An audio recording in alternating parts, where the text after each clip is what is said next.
Israeli Prime Minister Benjamin Netanyahu is back in the courtroom, facing charges of bribery, fraud, and breach of trust. While Benjamin Netanyahu, Israel's longest-serving prime minister, appeared at Tel Aviv District Court on Tuesday to begin his testimony in a historic corruption trial. Netanyahu, who has been at the helm of Israeli politics for decades, is no stranger to controversy. The Prime Minister's legal woes began intensely in 2016 when accusations of corruption were first raised. Fast forward to 2019, he was officially accused in 3 separate cases, cases 1000, 2000 and 4000. Each case paints a picture of a leader who allegedly used his position for personal gain, accepting lavish gifts and trading political favors for positive media coverage. Case 1000, also known as the gift affair, involves accusations that Netanyahu and his wife Sarah received $200,000 worth of gifts from wealthy businessmen, including Hollywood producer Anon Milchan and Australian billionaire James Packer. In return, Netanyahu allegedly pushed for Milchan's interest, including securing a U.S. visa and promoting tax breaks. The second case, Case 2000, centers on a deal between Netanyahu and Anon Moses, the publisher of Yedioth Ahronoth, one of Israel's largest newspapers. The Prime Minister is accused of offering to limit the distribution of a rival newspaper in exchange for favorable coverage.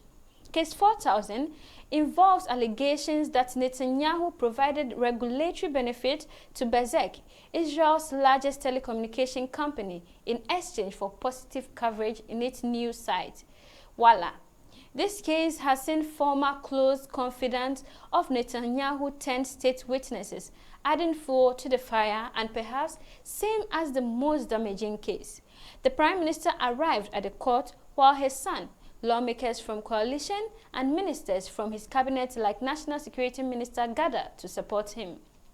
Critics claim that Netanyahu has used the war to delay his trial and distract from his legal troubles. However, the Prime Minister maintains his innocence, arguing that the charges are part of a politically driven witch hunt. Netanyahu told the 3 judges in the court, "I have been waiting for 8 years for this moment to tell the truth, but I am also a prime minister. I am leading the country through a 7-front war, and I think the two can be done parallel." The testimony is set to take place in a day of 6 hours, 3 days a week from several weeks, which will end up taking significant time from the Prime Minister. This raises many questions as to whether Netanyahu can capably manage a country embroiled in a war on multiple fronts. What is at stake?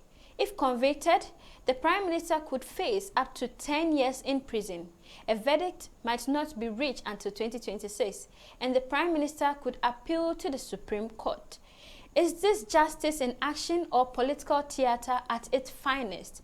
Drop your thoughts in the comments below. Don't forget to like, share, and subscribe for more deep dive into stories that are shaping our world. This is the News God.